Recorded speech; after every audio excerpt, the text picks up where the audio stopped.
শহীদরা ন্যায় বিচার পেয়েছেন। 2 জন আসামিকে সর্বোচ্চ শাস্তি মৃত্যুদণ্ড দেওয়া হয়েছে। আজকে বাংলাদেশের ইতিহাসের অন্যতম একটি রায় হয়েছে। আপনারা যারা বলছেন শেখ হাসিনার মামলার কি রায় হলো, আমি বলছি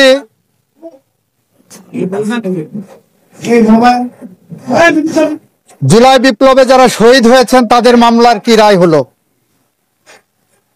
আমরা বলতে চাচ্ছি জুলাই বিপ্লবে শহীদদের মামলায়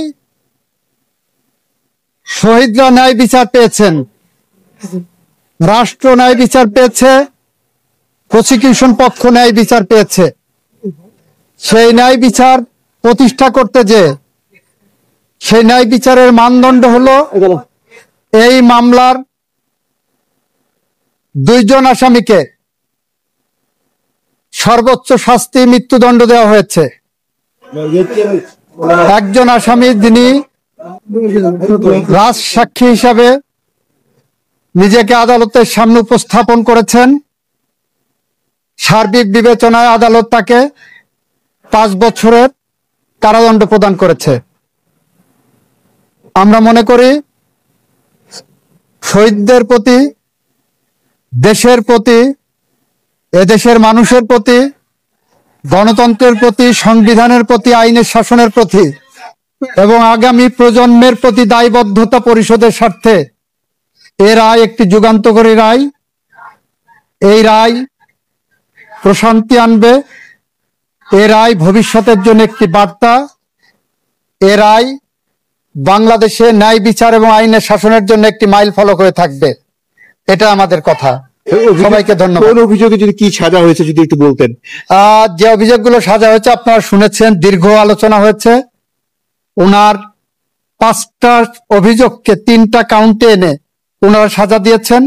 শেখ হাসিনাকে একটা কাউন্টে সুপিরিয়র কমান্ড রেসপন্সিবিলিটিতে যাবজ্জীবন জেল আনটিল ন্যাচারাল ডেথ দিয়েছেন, আর ডাইরেক্টলি যেটা নির্দেশনা দিয়েছেন সেখানে তাকে ডেথ পেনাল্টি দিয়েছেন। আইনের বিধান মতে যেদিন থেকে গ্রেপ্তার হবেন সেদিন থেকে সাজা কার্যকর হবে। আপনারা ফিরিয়ে আনার ব্যাপারে কি অবস্থা আসলে? এটা রাষ্ট্র আইনি ভাবে যা যা করণীয় সব করবে। একটু আপডেট তো যদি বলেন কি অবস্থা। রাষ্ট্র আইনি ভাবে যা যা করা সম্ভব সবটুকু করবে। এই মামলায় শহীদদের পরিবারকে, আহতদেরকে ক্ষতিপূরণ দেওয়ার জন্য একটা নির্দেশনা আদালত দিয়েছেন। আওয়ামী লীগ নিষিদ্ধের প্রশ্নে এই মামলা বলেছেন, এই আদালত বলেছেন এই মামলার মধ্যে আওয়ামী লীগ নিষিদ্ধের ইস্যু ছিল না বলে ওই বিষয়ে ওনারা কোনো কমেন্ট করেননি। শেখ হাসিনা এবং আসাদুজ্জামান খান কামাল সাহেবের বাংলাদেশে তাদের সমস্ত সম্পত্তি ক্রোক করা হয়েছে, বাজেয়াপ্ত করা হয়েছে। আর কোন প্রশ্ন? যে ভবিষ্যতে শৃঙ্খলা বাহিনীর দায়িত্ব পালন করবে এই ধরনের যে কোনো মুভমেন্টের ক্ষেত্রে সেই বিষয়ে তো কোনো নির্দেশ করা হয়নি।